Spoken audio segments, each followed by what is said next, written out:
Hello, everybody. How are you? Carl? Hi. Nice to see you. Can you tell us a little bit about your meeting with former Santorum co-chairman Sam Clovis and what that means for your campaign? And while you're at it, why Dubuque connect? Well, we've had so many requests, and they want us in Iowa. And as you know, we had some tremendous polls come down today from New Hampshire, where we're 35%. And if you look at the Gravis poll, that was at 40% nationally. We've had just an amazing array. In South Carolina, we're 30 or 32%.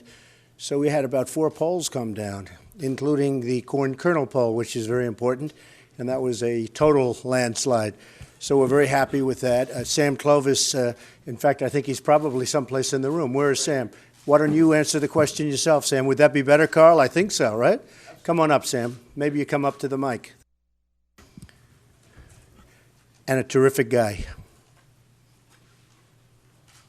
What was the question again, Carl? The question was, what was the purpose of your meeting with Mr. Trump today, and what does your joining his campaign look like as a prospect, and what would it mean to him?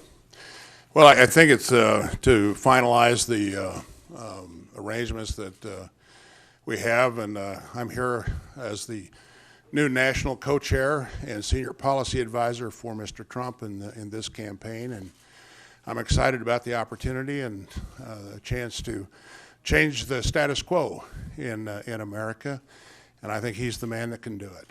That's why I'm here. Mr. Clovis, you've been the chair in Iowa of Rick Perry's campaign. Yes. Governor Perry has been one of the most aggressive candidates in attacking Mr. Trump. Yes. I'm curious why you left the Perry campaign to go join Mr. Trump. Well, I think that you have to talk to the Perry folks about what's going on with their campaign. I think for a lot of us, the situation was that more than 2 weeks ago, we were asked to, if we would, continue without pay in those circumstances, and I think they were having to go back and restructure the campaign, and I felt it was the honorable thing to do for Governor Perry. I think the world of him is to step aside calculus of figuring out how to get me back on board and those kind of things. And as such, I had an opportunity to look at other situations, and this is a situation that presented itself, and I'm very happy and very proud to be here. Mr. Trump has a question about immigration. Your immigration plan. Okay, who's next? Yeah, please. Mr. Trump, I have a question. Excuse me, sit down. You weren't called. Sit down. Sit down. Sit down. An immigrant. And as Go ahead. I have the right to ask the question. No, you don't. You haven't been called. I have the right to ask the question. Go back to Univision. This is the question. Go ahead. You cannot deport 11 million. Go ahead. You cannot deport 11 million people. You cannot build a nice Go ahead. wall. You cannot deny citizenship to children in this Sit country. down, please. Those ideas. You weren't called. I'm a reporter and don't touch me, sir. Don't touch me. Go. You cannot touch me. I have the right to ask a question. I have the right to ask a question. Yes, go ahead. Thank you, Mr. Trump. Chip Davis, CBS. Hi, Chip. Yes. Roger Ailes says you need to apologize to Megyn Kelly. Will you do that? No, I wouldn't do that. She actually should be apologizing to me, but I would not do that, no. Why does she need to apologize to you? Because I thought her questioning and her attitude was totally inappropriate. So it just, well, if you look, all you have to do is look on the internet today and you'll see who people favor in that one. But I wouldn't, it's a very small element in my life, Megyn Kelly. I don't care about Megyn Kelly, but no, I would not apologize. She should probably apologize to me, but I just don't care. Yes, Katie, go ahead. You're going to South Carolina, you're going to South Carolina on Thursday. South Yes. Carolina, Virginia, and North Carolina are all thinking about mandating a pledge to have the nominee on the ballot support the eventual nominee. Right. Will you sign that pledge? Well, I just heard about it today, and we're looking at it. We certainly have plenty of time because that doesn't come due for a long period of time. But we certainly have September 30th. Yeah, we certainly have a long period of time to think about it, so we're thinking about it. And look, and I say it to everybody, we're leading every poll. We're leading every state, from Iowa to New Hampshire to South Carolina to North Carolina. Polls have come in from virtually every place, and we're leading every place. We're doing incredibly nationally. The one poll came out today at 40%. It was over 40%. So my whole desire is just fairness, and I want to run as the Republican nominee. I want to win. I think we will win.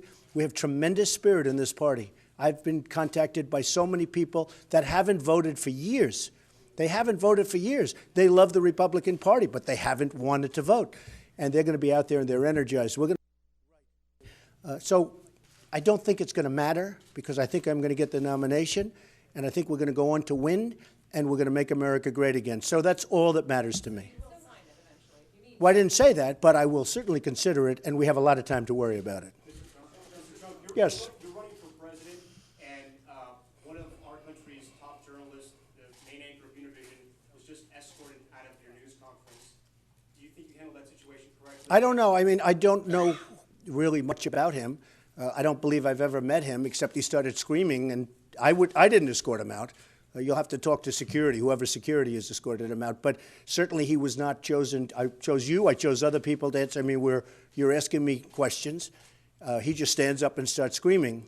So, you know, maybe he's at fault also. But I don't consider that. I mean, I don't even know where he is. I don't mind if he comes back, frankly. Yes. You recently appeared at an event for a super PAC supporting you. You're holding your own campaign fundraiser later this week. You said you won't take campaign donations. You fund your own campaign. Is this a sign? No, I'm not. I've done some meet and greets, but I don't care if anybody, you know, we have a small group where people, I guess it's over here, where people can send in. One woman sent in $7 and 30 some odd cents and wrote a beautiful letter, and people are sending in $10 and $20. And I like that kind. It's not a lot of money ultimately, but I'm not doing anything about raising money. I don't care about raising money. I mean, part of my thing is that, frankly, I'm not controlled by anybody. These other people are raising hundreds of millions of dollars. I could do that very easily. I don't want to do that. It's not necessary for me to do that. Up in New Hampshire is just a very small ticket item. And by the way, they can come in free. They can do whatever they want. And for me, it's just a meet and greet. It's going to take place in New Hampshire and I think in Massachusetts. And it's just a very small situation. And I don't consider it a fundraiser. In fact, people don't have to even pay. They're just people that have been supporting me from the beginning. They're terrific people. They want to see good things happen for our country. So I could do fundraisers, raise millions and millions of dollars. And as you know, I haven't done that, nor do I want to do that. Okay? But I do meet and greets. I mean, I have to meet people, and that's part of what I'm doing. And I'll be in New Hampshire. I'll be in Massachusetts. I'll be in South Carolina. I'll be in Dallas in a couple of weeks. We're going to. Okay? Yes. President Obama has taken some questions from Jorge Ramos. Is there a reason why you won't? Because he was out of order. I would take his question in 2 seconds, but he stood up and started screaming. Let him back in now. I told you, stand up and scream. I was saying to somebody, and this guy stands up and starts screaming. He's obviously a very emotional person. Okay, so I have no problem with it. I don't know him. I have no idea, but I would certainly love to have questions from him.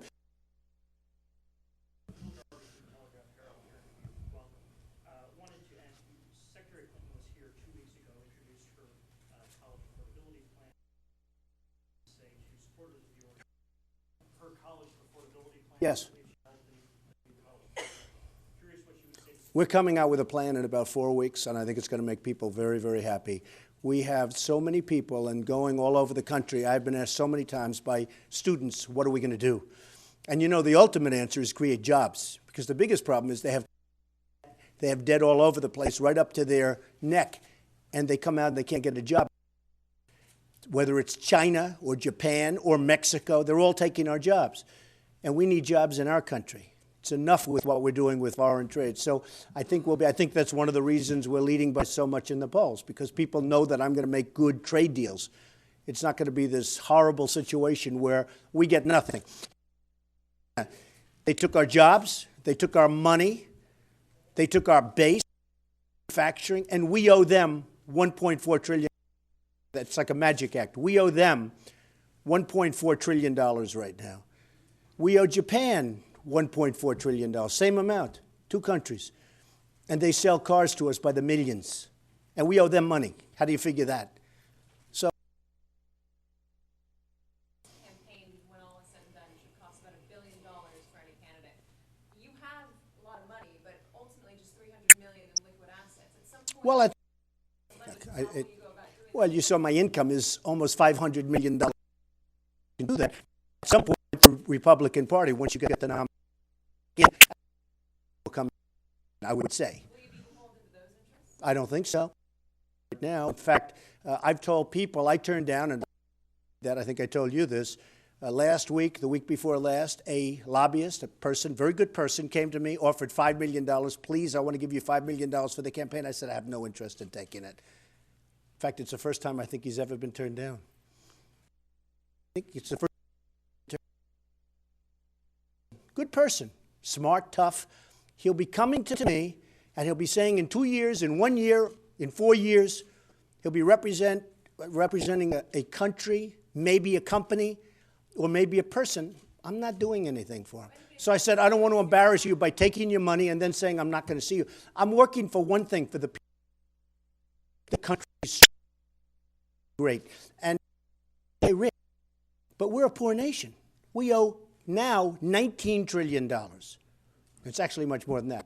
But it's $19 trillion. We're going to get things back in shape. Great, and you're going to be so proud of it. So when he offered $5 million, I know that he's going to be coming, and it's going to be at of the people of this country. Bush and immigration. Yesterday he says that your immigration is unrealistic, that it costs too much money, that it's not conservative, and he suggested you read about immigration policy. And I'm curious what you have. I watched him, by the way, and he had a very small crowd. He had very little enthusiasm. He's a very low-energy person. You need a lot of energy to get this country turned around, including immigration.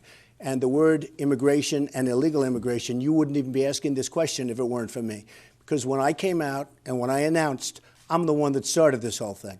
And I took a lot of flack the first 2 weeks, and now all of a sudden everyone's apologizing to me. I mean, people in this room are apologizing to me because I brought something up that's very, very serious. I brought up the crime.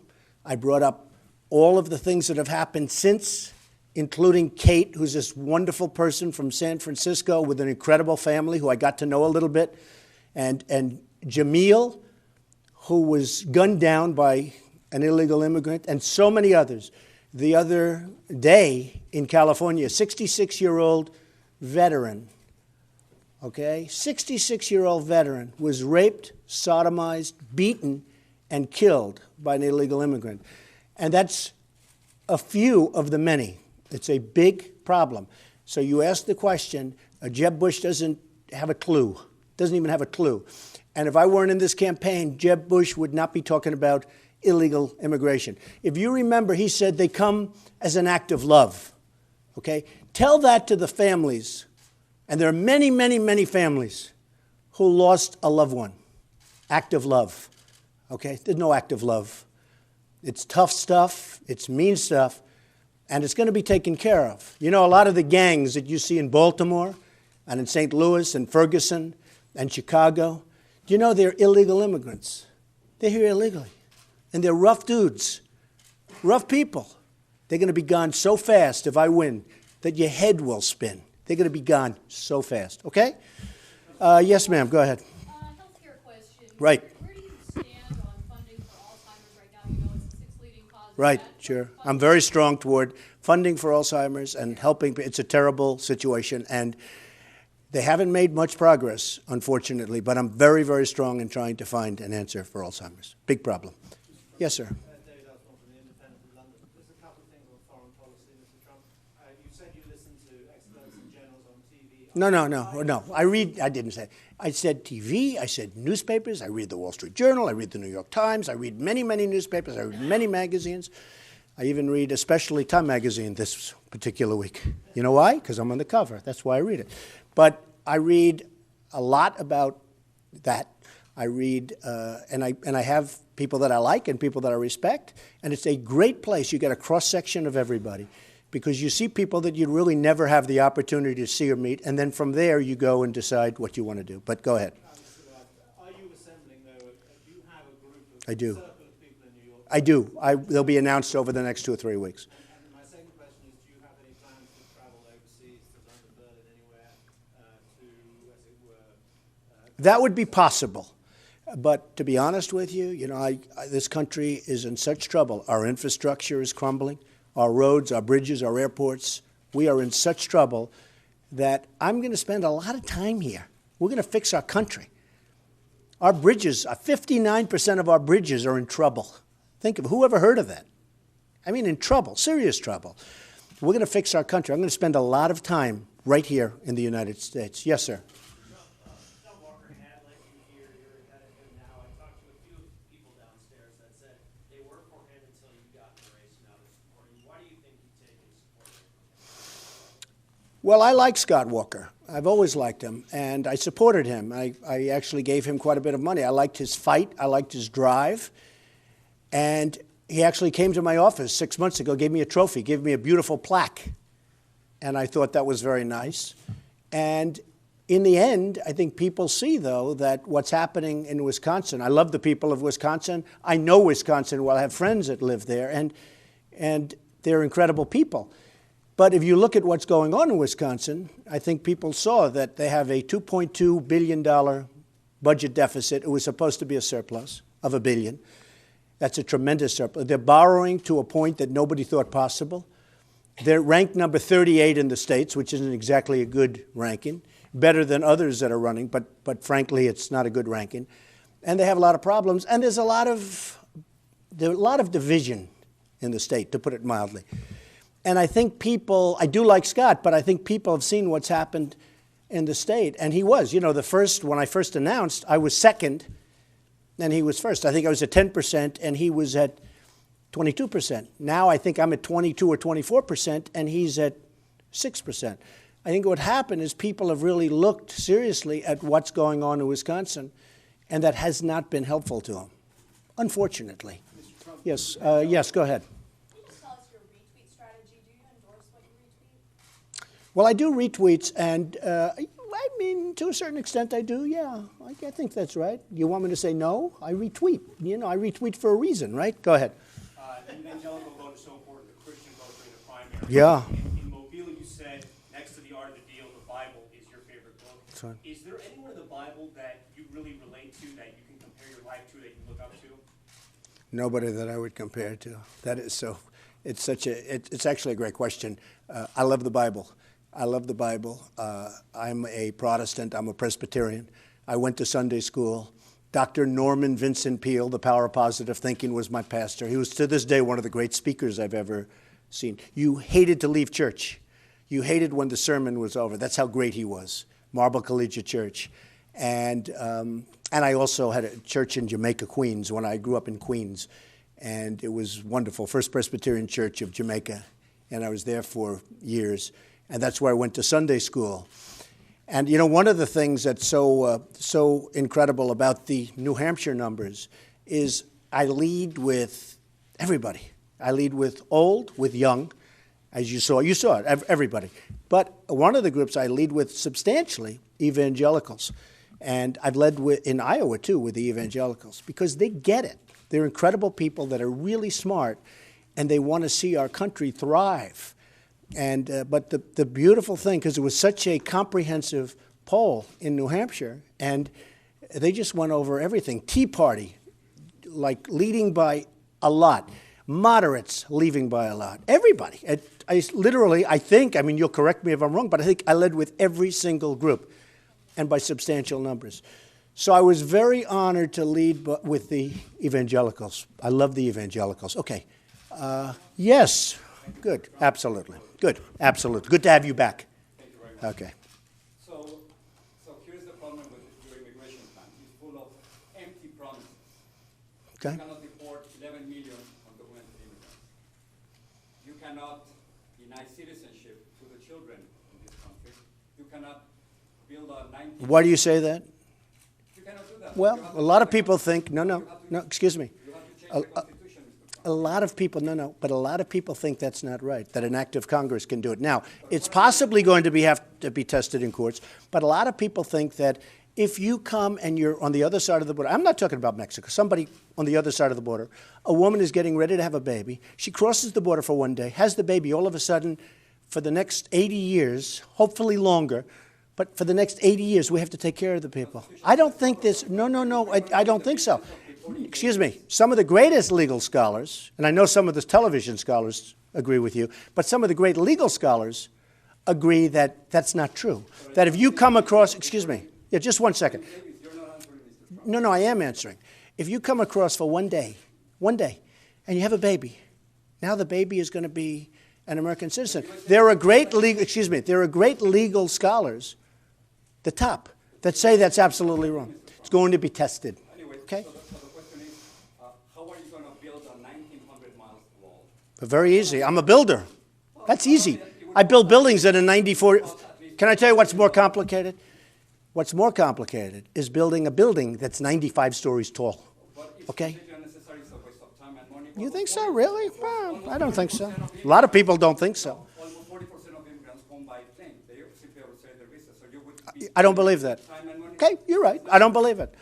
And the drugs come, I see them cry, they have pictures, they have everything crawling over the fences, which are, by the way, this high. I mean, you have fences that are not as tall as I am. Well, they're coming by plane, so Oh, they're coming by many different ways. But the primary way they're coming is being right through, right past our border patrols, who, by the way, are tremendous people. And they can do the job, but they're told not to. how are you going to deport 11 million undocumented immigrants by Here's what we're going to do. Ready? Okay. Are you going to bring the army? No. Let me tell you. We're going to do it in a very humane fashion. Believe me, I have a bigger heart than you do.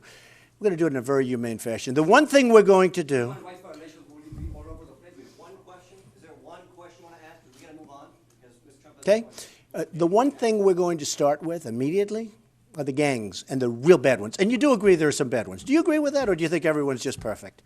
No. I'd ask you a question. Do you agree with that? We have tremendous crime. We have tremendous problems. I can't deal with this. Listen, we have tremendous crime. We have some very bad ones, and I think you would agree with that, right? Okay, there are a lot of bad ones, real bad ones, because, they looked at some of the gangs, they looked at some of the gangs in Baltimore. They looked at some of the gangs in Chicago. They looked even in Ferguson. They got some rough, illegal immigrants in those gangs. They're getting out. Do you mind if I send them out? Now, if they come from Mexico, do you mind if I send them back to Mexico? No, do you mind if I send them back to Mexico? Okay, those people are out. They're going to be out so fast your head will spin, all right? The rest we're going to do, and remember, you used the word illegal immigrant. Okay, well, you should use it, because that's what the definition is. No human being is illegal, Mr. Okay, well, when they cross the border, from a legal standpoint, they're illegal immigrant when they don't have their papers. And I want to make it possible, and I think you'll like this. This is the part you're going to like. I want these people, the good people, I want them to come back, and I want them to get documentation and so they become legal. It's going to be, you know what it's called? Management. So you're not used to good management because you're always talking about government. Just imagine. Let me just tell you, wait. Government is incompetent. Guys like Bush and some others that I won't name, they're incompetent people. They don't have it. I agree they can't do it, but I'm a great manager. I know how to manage things. I hire unbelievable people. When I look at the vets, when I look at the VA, we spend billions of dollars, and people are treated horribly, horribly. That'll work great. What we're doing here will work great. And we want to get good people back in. And also, let me just tell you, Because you're not giving the specifics. That's the problem.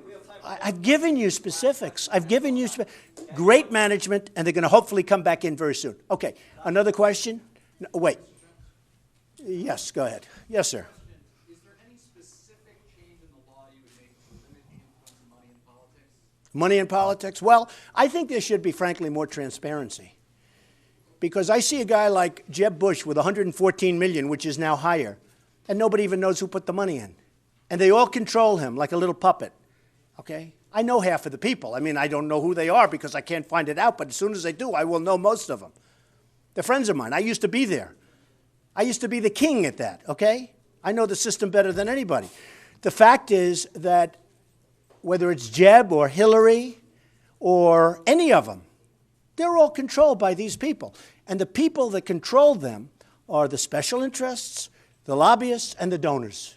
And they're controlled. You know what the nice part about me? I don't need anybody's money. I mean, if a woman sends me the $7, I take it, because that's great, because she's investing in this country in a proper way, not in an improper way. But I don't need money. It's a beautiful thing. So so if I say that I don't want Ford building, in this case in Mexico, or someplace else, in all fairness, China, I want them to build here.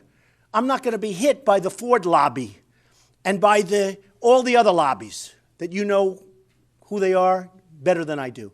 They're not going to hit me because they didn't give 10 cents to my campaign because I don't want their money. So it's very important. I don't know about the limits. I think the most important thing is transparency. You have to know who you're dealing with. And right now you don't. You don't. And I'm talking about PACs, in all fairness. I have a lot of good friends. They like to put money into PACs. Many friends, some enemies too, by the way. But I have many friends. They put money into PACs. And you need transparency. You need to know who's putting up what. So when they start making deals in a year or 2 years or 3 years, you know what's happening. Okay, how about one more question? Go ahead.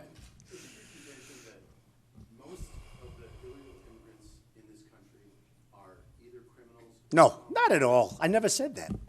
No, I think most of them are good people. I love that question because, you know, hopefully maybe somebody.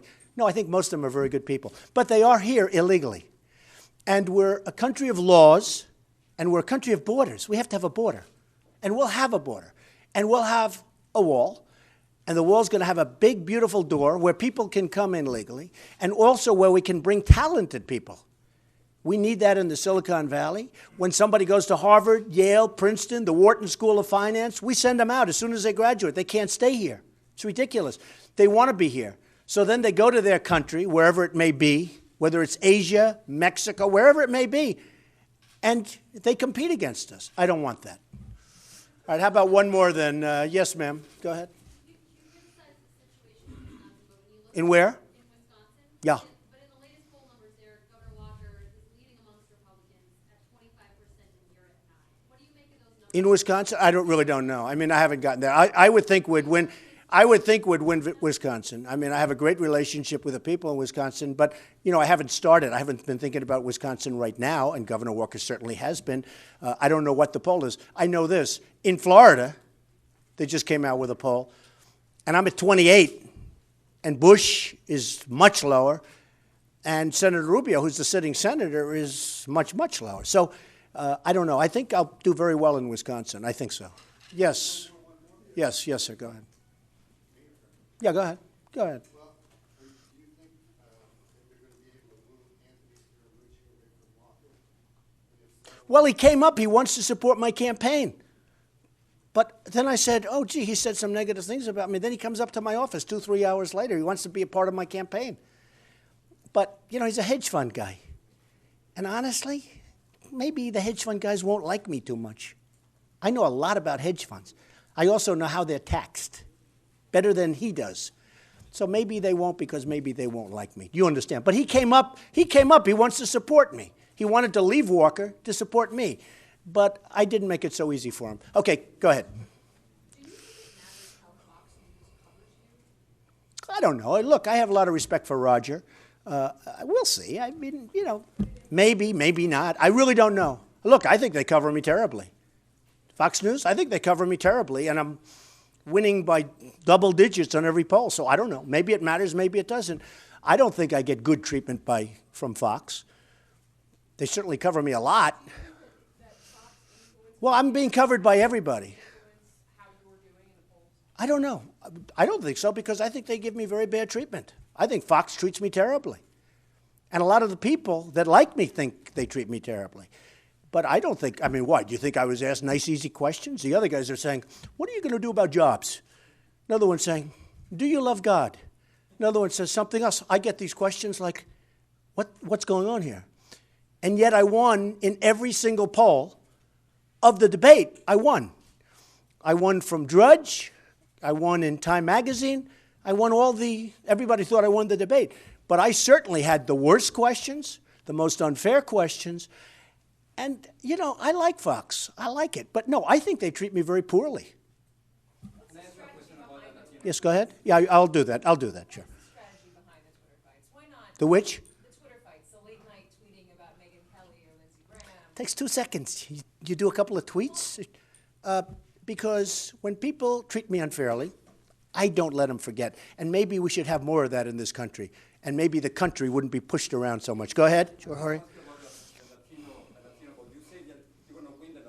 I think so, because I'm going to bring jobs back. But the truth is, I've seen the polls, the Univision poll says 75% of Latinos. How much am I suing Univision for right now? No. Do you know the number? No. Tell me. Tell me. Do you know the number? And you know you're a part of the lawsuit. How much am I suing Univision for? The question is, Mr. Trump. Wait. I'm a reporter. It's 500 million. I'm a reporter. Okay, good. And the question And they're very concerned about it, I have to tell you. I'm very good at this stuff. Yeah, go ahead. You're losing the Latino, 75% of Latinos. I don't think I will. No, nationwide, I haven't even started. 75% of Latinos have a negative opinion of you. Gallup. Do you know how many Latinos? Popular candidate among them also. Okay. And just checks social media. Do you know how many Latinos work for me? Do you know how many Hispanics are working for me? Okay. They love me. They love me. Do you know how many Hispanics work for me? Thousands. Do you know how many have worked for me over the years? Tens of thousands. 75% have a negative opinion. Here's what happens. You won't win the Once I win, you're going to see things happen. You know what they want? They want jobs. That's what they want. In Nevada, did you see the poll of the Hispanics in the state of Nevada? Did you see that? Excuse me. Big Hispanic population. I wiped everybody out. Hispanic. I won the poll. Excuse me. I'm not talking nation. I'm talking the only poll I saw. The one that came out, which was in the state of Nevada, I wiped everybody out. I wiped them out with Hispanics. You saw that, right? Did you see it? Wait, did you see it? Okay, he's an honest guy. Now I like him. Okay, you and I will talk. We'll have plenty. We're going to be talking a lot over the years. We will. Okay, thank you, everybody. I think about it myself. I like, very interesting, because a lot of people have been asking me, because in Alabama I got very high marks for a speech, and I honestly feel, and it's one of the things I'm going to talk about, I'm always on live television. And if you're on live television every 3-4 days, you got to say things different. Can't be on the same and give the same stories, right? I think about my speeches, and I don't believe in teleprompters, although it's very easy. Oh, would I like to go up and stand and read a speech for half an hour and just leave? But you know what happens? You wouldn't have sold-out crowds like we have outside. You wouldn't have 30,000 people like we had in Alabama. You wouldn't have the crowd that we had the other night in New Hampshire. You just wouldn't have it. It's not the same. In fact, I jokingly say, if you're running for president, you shouldn't be allowed to use teleprompters. So I think about my speeches a lot. I think about what I'm going to say. But I essentially don't use notes, and I definitely don't read the speeches, because I think it's much easier, but you know what happens? You don't have the same vibrance. You understand? At night when you're on Twitter writing tweets, do you write them yourself? I do a lot of things by myself. People would be surprised. People are shocked at how smart I am, right? Okay, thank you.